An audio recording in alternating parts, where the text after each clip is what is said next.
Right, so in this what happens is let's say this is that's a homopolar, so that it will end up having the current flowing in the same direction. Okay, it will flow in the same direction. Right, well, the homopolar is the disk, this is our north pole, this is our south pole. Okay, now this is moving that way. At this point, if you apply the Fleming's right hand rule, because it's motor, it's because it's generator right hand rule.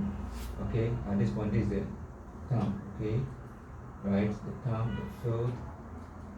So we have the current, the term is the motion. You have the field like that. Okay, so my term is showing where this one is going. So the field, okay, the right hand rule. Okay, that's the generator. Okay, and then that's the current. Okay, so I have my current that will be flowing. Let's say the actual point flow, whichever way it goes this way, that the current is moving that way. This is the motion. Okay, current is moving. Now, if this at this point this is going that way, at the end you have the current also moving. So that way. So at the end it will be going in the same direction. And this is picked up. Okay, this is picked up. This is picked up, and then you have the current going that way. So it will end up going in the same direction. Right. You can look at it. So that's the polar disk. Okay, right. So to give you a steady current. Now let's look at the Savio. Now before let's look at the Biot Savart law. Now according to that law, if you have this as your wire and then you have a point here, it makes this angle alpha. Okay, here's the current conductor.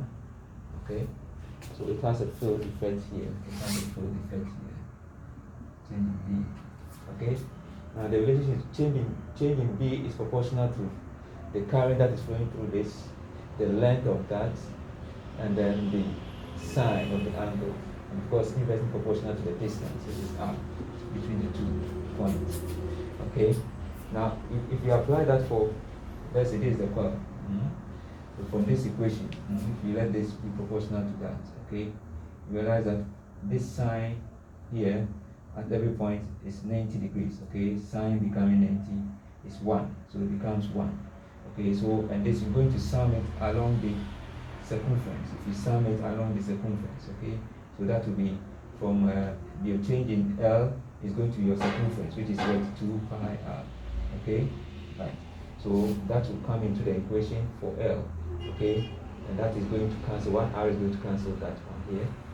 Let's put this 2 there. Okay, that is going to cancel 1 r there. Okay, and then you shouldn't forget we have constants in for if we take off this one.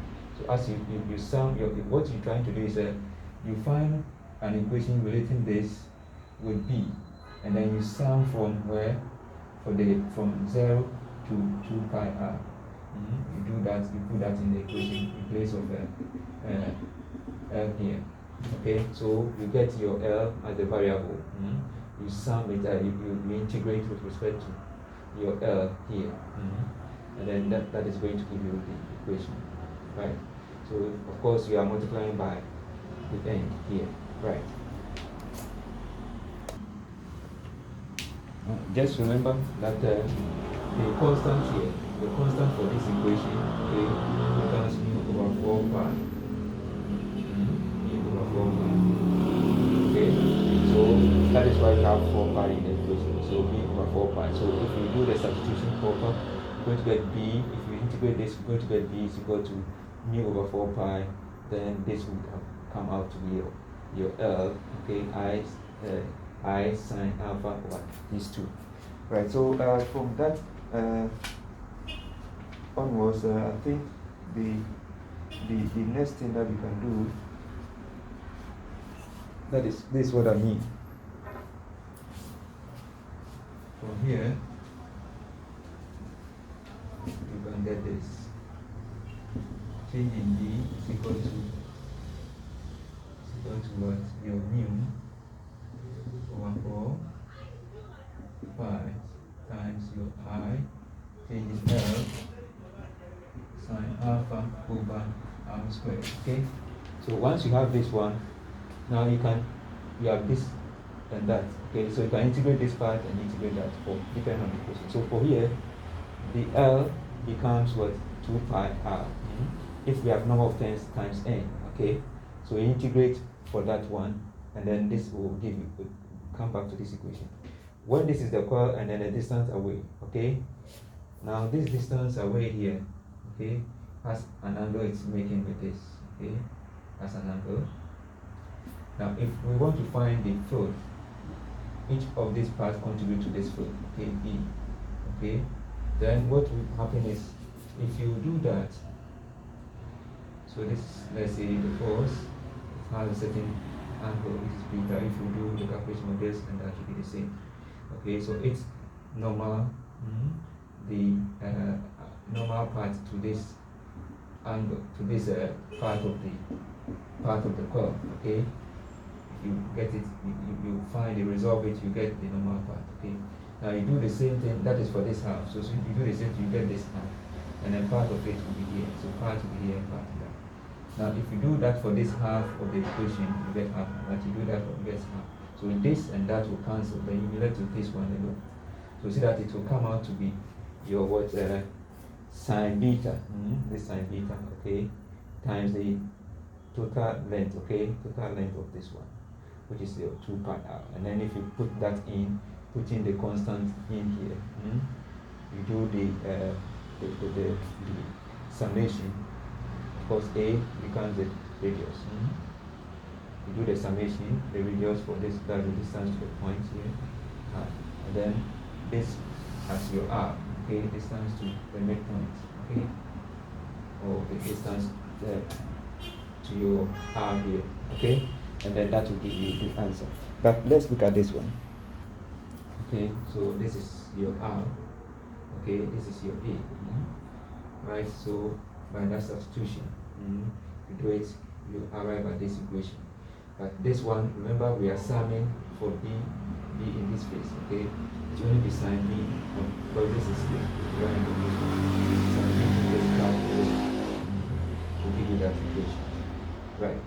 Because we have to resolve it, find out for this part and then for that part, right? Okay. If we look at, so that is for this equation. Let's look at this one.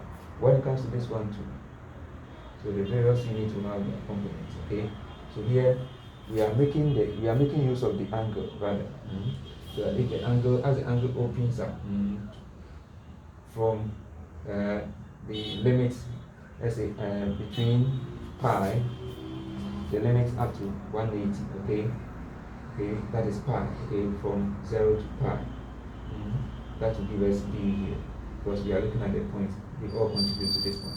So the angle that is being made here, of course, once we are looking at it, we are looking at the angle that each of these units, the point here makes with this. Okay, so one point is here, another point is here. Okay, so until it comes to 90, which will be half of pi. Okay, so this opens up to 180, which is pi. And it's so from that angle to that. So we can do that until for a very long one, we are approaching almost 180. Okay, so you do that and then that will come up to this equation. Now the same thing can be applied for here, where we have the conductor. As long as this is the point, this is the angle. Okay, so here we substitute in the values. We sum from 0 to pi because you're going to have up to 90 degrees. So as you go further, each point, this is the point is given. If you come here, at this point it becomes 90 degrees. Okay? then you have the same half on the other side. Okay, and if you go, keep on going. Okay, angle until infinity. So you have to sign as you are going. Remember, this angle is increasing. It's increasing to 90. So this will be decreasing to 0. So from 0 to 90, then you try to find the, because you are looking at an angle, try to get the L in terms of angles, and then that will work and then come out to this equation. So these ones you can try your hands on, you work it out, it will come out to this kind of equation. So what you should remember is you get rid of L and then convert it to angles so that you can find the angles. Okay, right? The same thing here too.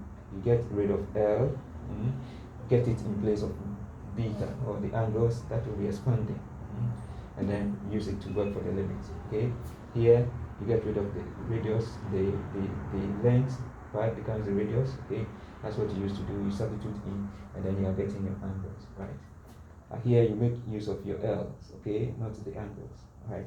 The same thing. The Ampere's rule, it says, is a little complex beyond us, but there is a given rule that your flux density over the permittivity of vacuum. Okay, if you sum that one over this length, the total length that you are dealing with, let's say it's a circular, the total length of this, you sum it up, you get this value. Okay, right, so that's the general equation. We can use it to derive these ones that we have discussed. So that will bring us to the end of the section on Biot Savart. You can look at it and then try your hands on. So one, you try to connect this and then the length, where possible. And other times where it's not possible, you connect, you find the range in terms of angle, okay, and integrate, okay, especially for these ones, okay, these ones. Then this one, okay, when it comes to this one, you can emit the length and then the angle comes in. So the angle, your angle, okay, then of course here there's no angle, for it's the same angle throughout. So the length becomes the variable. We use the variable together. But here the angle comes in. The length is limited. So angle can give you the limits, okay, and you can use that one. So all you do is you look at it, whether angle is okay or length is okay, then use that one to derive the equation. Right.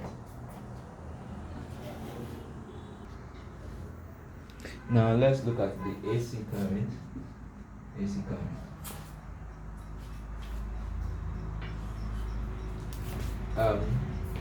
Let's assume, so this is the AC current, okay? It's connected to capacitor. Like that.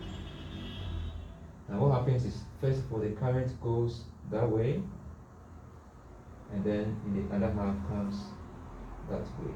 Okay, so it's that, and then opposites. So this is the current. Okay, now let's assume this voltage is given, voltage of the mains is given. Now this is a capacitor. Okay, so when it's connected to the voltage, charge still start building up, okay, to create the voltage. So you can intuitively say that the charge comes before voltage. In other words, current means voltage. Okay, so let's assume at any instant, because this is changing, we can find the instantaneous. So at any instant, the instantaneous voltage will be what? We know this is similar to the circle equation that we did.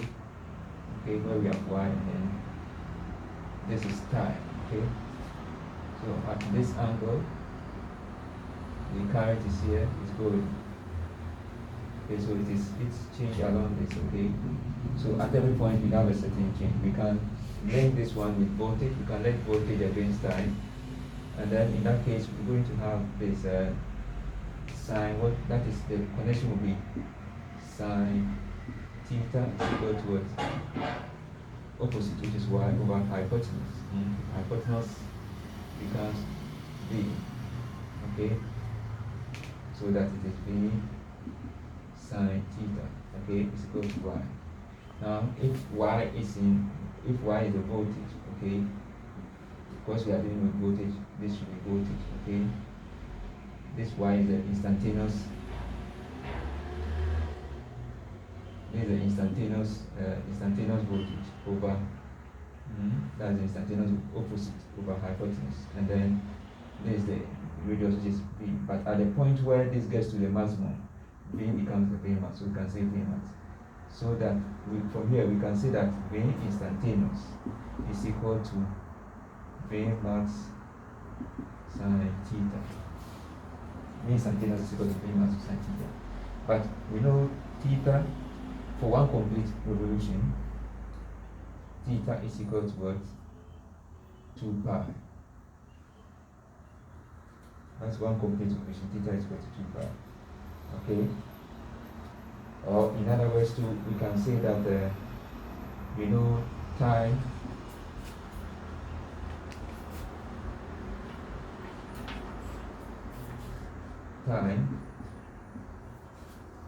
or the period is equal to what? 2 pi over omega. Shouldn't forget that one. Period is equal to that. Now this is radius, the radius in radians, okay? This is what you have, radians, a complete radians. If you take 360, it is 2 pi, okay? And the period is this. Now, period is also linked to frequency is equal to number of times over t. So for one revolution, there is 1 over t. So that this implies that t is equal to 1 over f. Okay, so this is the same as saying from here. It's the same as saying 1 over f is equal to 2 pi omega. Okay? But remember, we can get our, so this is what we have here. Remember, omega is equal to theta over t, which is the same as terms of, that is the angle of rotation. It is 362 pi over capital T. Okay? And of course, we see that t is equal to 1 over f. So this will mean, this is the same as saying that this is equal to 2 pi over 1 over f, which becomes 2 pi f. Okay? Now, from here, from this point, what do you think? So it means from here, theta can be said to be equal to omega t. Okay? Theta can be said to be equal to omega t. Right? And then we have said omega is also equal to what? 2 pi f from here. Okay? Omega is equal to 2 pi f. So we can put theta to be equal to what? 2 pi f t. Now this is what we are interested in. This is what has been, we can put here. Right? So that we can say that from all that we have done, we can say that V instantaneous is equal to V maximum sine 2 pi ft.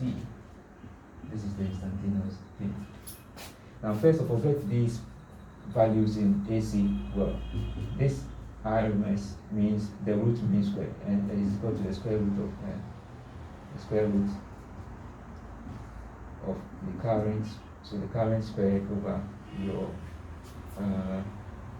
number of watts, that's your 2. Okay. So what is happening is, let's say I have what you call the initial i's, which are being squared. Okay. Now I want to find the mean, which is, if I want to find the number of the mean, because it's something can be negative, some can be positive, I'll square it. When I square it, I have to find the mean. The mean is divided by 2, because we have between 2 from 0 to maximum. Okay. And then when I've done that, I have to find square root of that, and then that will give me the root mean squared. But of course, so this will come to what? I over what? Square root of 2 is equal to the root mean squared. Now the root mean square can be taken to be the average, and then we can work with that. Okay. right? And the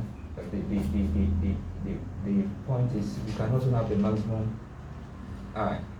Let's say I maximum or I naught as a maximum, because this is rising and going down. So you can have this as the average, more or less like the average, and this is the maximum. So those points will be used in the equation so that you note them well. Right. Right, so that is that for this capacitor. Right, remember this is you can also look at it this way. This is actually the the maximum current that we are dealing with. Okay, the maximum, and there is a root mean. You can just make it IR in some books. Okay, so this is the maximum. So you can be asked to calculate. Okay, so let's now with this formula in here.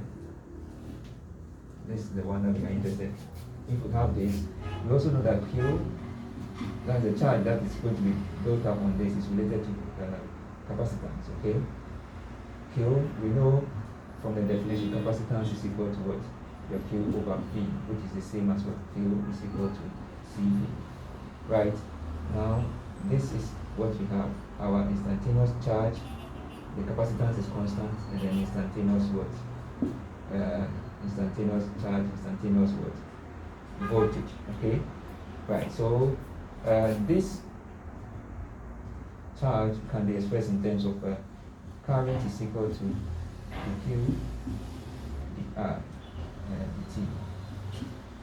Okay, right, so we should also bear in mind this one. Now let's see from here.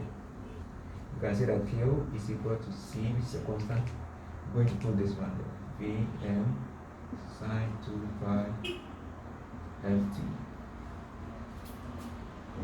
Now if we differentiate this part, find the Q, the T, differentiating with respect to T, this is going to be this C Am sine 2 pi ft all over dt. So that this we know is an expression for I, current, and this is a constant, so constant comes out. This is also constant, constant, okay? This sine 2 pi f t dt. Okay? Right. So if we differentiate this, what are we going to get? So I is equal to, if we differentiate this, we're going to get what? Cos. So C V M cos, of course this is the constant will always come out if you have it. So we're going to have your constant as it is here. So just as when you differentiate anything, what you are differentiating with, the coefficient comes out. So the coefficient here, the coefficient which is this one of t comes out as 2 pi f, and then we have what? Cos 2 pi f t. Okay. So this is the equation. So you see that the equation for current is cos. You know the normal equation is this. This is cos curve and this is sine curve. Okay? So it means this is the I and this is your V. So it means I is leading V for the capacitor. The opposite is for the inductor. If you have the inductor, you get the opposite. So if let's say this to my inductor, okay, then I'll have the opposite. Okay, the opposite is what is going to happen. So in that case, I'm going to have my I, which is going to be Im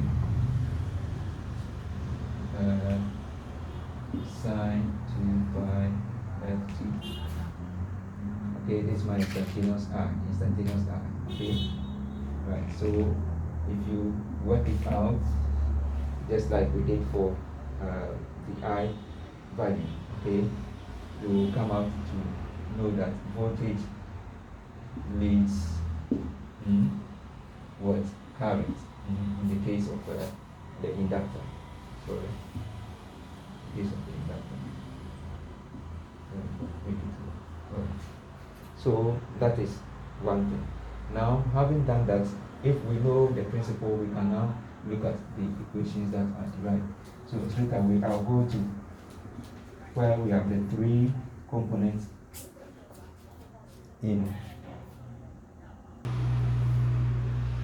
So let's look at the series arrangement of capacitor. Let me make it.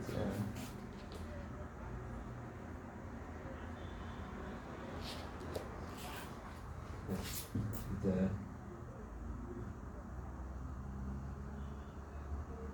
we have a capacitor, we have a resistor connected to the AC mains, okay?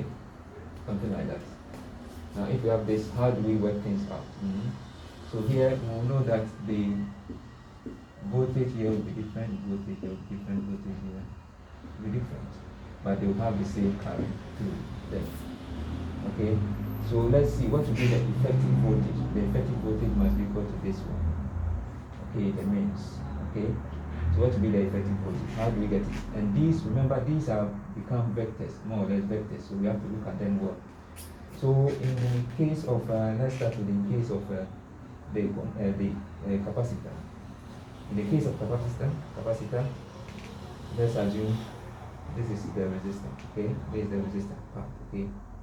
In case of capacitor, we say what? Current leads voltage. Okay, so current can be here. So this will be IC, is leading voltage. Okay. Now, in the case of the inductor, we say voltage leads current. Okay. So voltage is leading current. So this will be I inductor. Okay, let's put the inductor here. Right. So this is it. As for the resistor, there's no, it's not causing, it's not alternating. So it has a fixed point and it goes like that. So if we already know the current is the same for all of them once it's full, so we can forget about this one and then look at the voltage rather. Let's look at where each one the voltage will be. So let's look at it from this angle. So, right, because the current are the same, we can't use this approach. Let's look at it from this angle. Now the current is the same, so we can assume this is current for all of them. So if this is current, in the case of a capacitor, current is leading voltage. So what do you think voltage will be? Current is leading voltage. Okay, current is leading. Because it's the same, it is C, it is I, and it is R, the same thing. Now, because current is leading voltage in capacitor, voltage will be here. So voltage for capacitor is here. Because current leads it. Okay. In the case of inductor, voltage leads current. Voltage leads current. So voltage for inductor is here. Right. Now for the resistor, the voltage is in the same direction as the current. So this is the resistor. Now how do you get the resultant V, the V for the effective V for all of them, which is equal to this? So that V will be equal to what? How do you get that? Now, if you want to get, these are vectors, so you can't add them straight away. So it should be the difference between V, I, and then V, C, the difference, okay? Let's say it comes to something like that. So this is the vector. Then we can find the resultant, which will be this V. So this V, let's say, given by an angle that, okay, or that's by this point, okay? We can say that here, assuming this will be V I minus what V C, okay? You can use the Pythagoras theorem, okay, to find if this is V and this is that, okay? Because this is V I. We can say that V squared is equal to Vi minus what? Vc all squared plus Vi squared is equal to that. Okay. Now, when we have this expression, we can then put the values in there. We can put the values in there.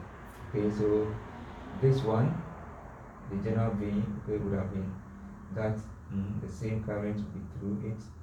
The resistance will be the overall impedance. Okay, the overall impedance. Let me just make it the overall impedance. Okay, so impedance times impedance. Okay, now all this has been squared. Or in other words, you can just say that let's make it V is equal to the square root of this.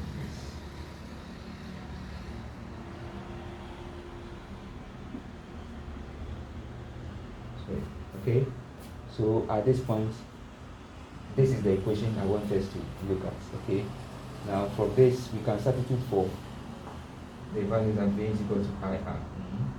You can put them in and then see, but remember I will be the same throughout. Okay, so here let's say resistance is going to be X L X C for inductance. Okay, so we can make it VL. So VL, okay, VL, right. Remember when we square this, whether this was subtracted or this one, it will just come back to the same. Right. So in this case, the overall Z, okay, the overall impedance is Z. Okay, so we're going to have what I Z is equal to square root of what? This is going to give us XL I XL minus what? I SC squared plus what? I R all squared. Okay, right. So, and that is going to give us an expression. So Z will be equal to, of course, let's see if we can bring the Z out.